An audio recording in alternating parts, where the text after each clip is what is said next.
have substantially lower. Like if we cut him. Step down. I know you've been. Well, I don't have a comment. I'd love him to resign if he wanted to. He's done a lousy job. Look, if you were there, you'd say, well, you know, the United States is doing well.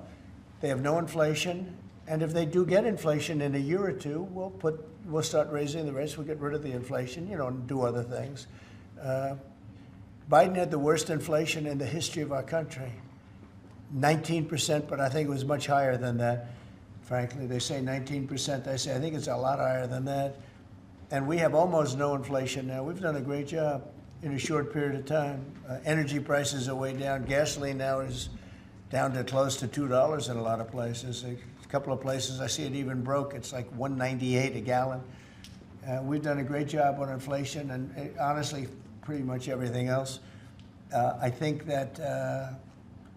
it's very sad the way people act. You know, you have a guy in there that with the stroke of a pen could lower interest rates and save us hundreds of billions of dollars a year. But he's a stupid person. You know, it's very interesting. I'm not sure if he doesn't understand it, because you should be able to understand it. It's sort of 101 economics, but I'm not sure of that. But think of it, with the stroke of a pen, he talks about costs. We can save $600 billion, maybe even, these are nice numbers for you, right?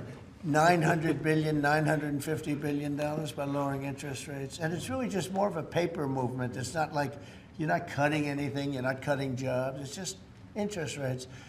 And we're number 40 or 44, number 45. Some places that you wouldn't believe that, you know, I don't want to be disparaging, but they pay a lower interest rate than the United States of America. And without us, everything blows up. You know, we sort of control the world in that sense.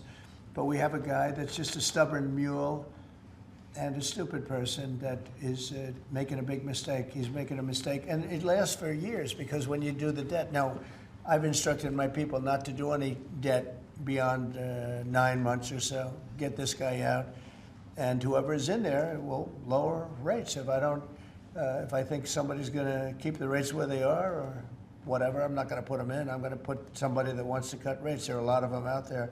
Practice of banks denying services based on people's political beliefs or industries such as... We got back a little while ago, but everybody says it, not only them. We have the hottest country in the world right now. The only thing is we have a Fed chairman that is, he doesn't get it.